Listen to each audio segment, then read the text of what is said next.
কারবালার যুদ্ধে শহীদ ইমাম হোসেনের স্মরণে রায়গঞ্জের নলপুকুর শাহাপুর বল খেলা ময়দানে বসল ৫৭তম মহরম মেলা। ধর্মীয় পরম্পরা মেনে জিয়ারতের পাশাপাশি এলাকার সম্প্রীতি অটুট রাখার বার্তা দিলেন আয়োজকেরা। শুক্রবার নলপুকুর শাহাপুর বল খেলা ময়দানে ছিল চোখে পড়ার মতো ভিড়। শাহাপুর, নলপুকুর, গোমর্ধা সহ আশেপাশের একাধিক গ্রাম থেকে মানুষ এসেছেন মেলায়। মেলা কমিটির সম্পাদক ইমদাদুল হক জানান, এটা আমাদের ৫৭ বছরের ধার্মিক পরম্পরা। আজকের দিনে ইরাকের কারবালা ময়দানে ইমাম হোসেন শহীদ হয়েছিলেন। তার মৃত্যুকে স্মরণ করে আমরা ওনার কবর সাজিয়ে জিয়ারত করি।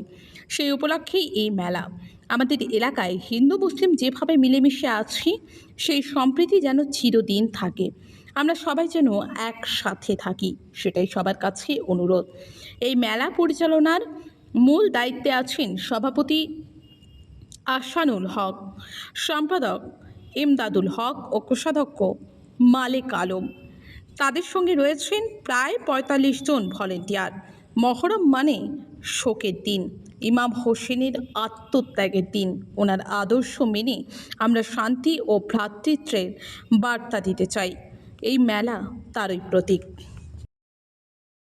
নমস্কার, আপনাদের রায়গঞ্জ টিভি। এই মুহূর্তে রয়েছি আমি রায়গঞ্জ ব্লকের অন্তর্গত নলপুকুর শাহাপুর কারবালা ময়দানে। আপনারা জানেন আজ হচ্ছে সংখ্যালঘুদের মহরম, এবং এই মহরম মেলার এটি ঐতিহ্য। এই মহরম যে রয়েছে, এই মহরমটি কিন্তু অগ্রগামী সংঘের পক্ষ থেকে কিন্তু আয়োজিত হয়, এবং এবারে কিন্তু তাদের ৭তম বর্ষ কিন্তু তারা পদার্পণ করলো। এই বিষয়ে আরো আমরা বিস্তারিত কিন্তু শুনে নেবো সরাসরি। চলুন চলে যাচ্ছি সরাসরি কমিটির কাছ থেকে। আপনার নাম? ইমদাদুল হক। এটা কোন কমিটির পক্ষ থেকে হচ্ছে? আমাদের অগ্রগামী সংঘের পক্ষ থেকে হচ্ছে। কতম বর্ষ? ৫৭তম। আচ্ছা, মানে এটাকে এই মেলাটা কি আনন্দের মেলা না দুঃখের মেলা? এটা তো আমাদের দুঃখের মেলাই অ্যাকচুয়ালি। কেন? কারণ এই দিনে আমাদের হাসান হোসেন শহীদ হয়েছিল, তার জন্য সেই চিঠিতে পড়ি আমরা। ঢাকঢোল তো এখন আর নেই, আমাদের ঢাকঢোল তুলে দেওয়া হয়েছে। এই মেলা কি কি থাকে প্রত্যেকবার? এই মেলায় ওই বাচ্চাদের খেলনা থাকে, হ্যাঁ, তারপরে জাম্পিং থাকে, মিকি মাউস থাকে, হ্যাঁ, মানে বিভিন্ন রকমের দোকানে সব কোয়ালিটি দোকান। বাচ্চাদের জন্য, পরিবার নিয়ে দেখার জন্য খুব সুন্দর মেলা। কোথা থেকে আসে? আমাদের রায়গঞ্জ থেকে আছে, আহমেদাবাদ থেকে আসে, কালিয়াগঞ্জ থেকে আসে, আর লোকাল তো আমাদের আছেই, যা সকল আছে। তো ইতিহাসে মানে এই যে মহরম, এই মহরমটা মানে পালিত হয় কেন? হাসান হোসেনের এই দিনে দশই মহরমে শহীদ হয়েছিল যুদ্ধে কারবালা ময়দানে, সেই স্মৃতি উপলক্ষে হয়। আগে তো লাঠি খেলা হতো, তো এখন তো লাঠি খেলা আমরা করি না বিভিন্ন কারণে, হ্যাঁ, বিভিন্ন গ্যাঞ্জাম হয়, অসুবিধা হয়, তার জন্য প্রশাসনিক যে অসুবিধা আছে তার জন্য আমরা বন্ধ করে দিই, শুধু মেলাটাই করি। মেলাটাই কি মহরম সম্বন্ধে যারা মহরমে আমাদের ধর্মীয় রীতি অনুযায়ী, হ্যাঁ, এখানে মানুষ মহরমে 10টা দিন রোজা রাখে, উপোস থাকে, হ্যাঁ, তারপর 10ম দিনে আমরা এই যেটা করি, এই হাসান হোসেনের যে শহীদ বেদি আছে, সেই উপলক্ষে সেই জায়গাতেই আমরা এই মেলাটা করি।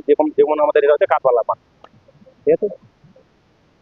এই দিনটাতে মেনলি ইসলাম ধর্মের জন্য ওনারা শহীদ হয়েছিল। তাদের মানে এটা একটা শোক দিবস হিসেবে আমরা পালন করি। সেই শোকটাকে পালন করা নিয়ে আমাদের এই মহরম উৎসবটা। আর এখানে আমাদের এই মাজার আছে, হ্যাঁ, আমাদের এই মাঠের মধ্যে মাজারে সবাই আসেন, যাদের বিভিন্ন মানত টানত থাকে তারা মানত করেন। আমাদের ধর্মীয় রীতি অনুযায়ী যেটা আমরা মিলাদ বা ফাতিহা বলি, সেই জিনিসটা এখানে হয় আমাদের এখানে। আসে না? আমাদের পার্শ্ববর্তী যত অঞ্চল আছে, গ্রাম আছে, বিভিন্ন সব ধর্মের লোকেরাই পাবেন। যেমন আমাদের নলপুকুর ধরে মুসলিম পাড়া আছে, শাহপুর হিন্দু পাড়া আছে, সবাই মিলেমিশে এই মেলাটা হয়। মানে হিন্দু সবাই মিলেমিশে আপনি দেখুন, এই মেলার মধ্যে সব ধর্মের লোকই পাবেন, দোকানদার থেকে শুরু করে যারা মেলায় ঘুরতে আসছে, সবাই মিলে এই মেলাটা পালন করে। প্রতি বছর কি থাকে এই মেলাতে? এই মেলায় বিভিন্ন ধরনের আপনার বাচ্চাদের জন্য গেম জোনের বিভিন্ন খেলা থাকে, বিভিন্ন ধরনের টয়েজের দোকান, মেয়েদের সাজগুজের দোকান, আর খাবার লোকবাড়ি এগুলোতে থাকে, বিভিন্ন ধরনের মাটির জিনিসপত্র, হস্তশিল্প কিছু, এই ধরনের জিনিসগুলো নিয়ে এই মেলা হয়। মহরম তো আপনাকে তো বললামই, এই দিনে আমাদের মানে ইমাম হোসেন ওনারা শহীদ হয়েছিলেন, তাদের স্মৃতির্থে এই মেলাটা আমরা করে থাকি। আমরা তো ধরেন এখন নতুন প্রজন্ম, আমাদের আগে যারা আমাদের পূর্বপুরুষরা ছিল, তারাও এই মেলাটা করে আসছে, ওই ঐতিহ্যটা আমরা ধরে আসি। আশা করি আগামী দিনেও ধরে থাকবে। কেন পালিত হয়? এটা তো আমাদের 57 সাল থেকে চলতেছে সবকিছু। তো এইভাবে ভালো সুস্থ মানছে এখানে আমাদের একটা মহরম মেলা করি, যেটা আনাগোনা করে আছে। মানে আমরা এই মেলাটা কি আনন্দের মেলা না দুঃখের মেলা? দুঃখের মেলা, দুঃখেরই মেলা। এই মহরম মেলা উপলক্ষে কি কি হয় আপনাদের?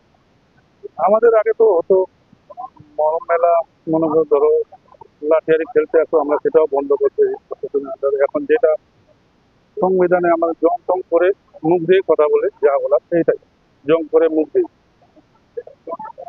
তাও কি কি নিয়ম নীতি রয়েছে এটা?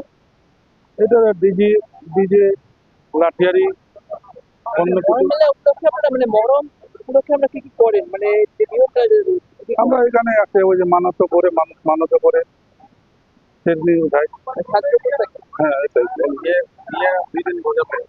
রোজা থাকে, আমরা 2 দিন রোজা টোজা করি। আর তোমার নাম? আমার নাম রায়ান আক্তার। এই যে তোমাদের মহরম মেলায় এসছো, কেমন লাগছে? আমাকে ভালো লাগছে। ভালো লাগছে? মহিলাদের কাছ থেকে বলছি, আপনার নামটা? নাজিম মাখাতান, বাড়ি কোথায় আপনার? জলপাইগুড়ি।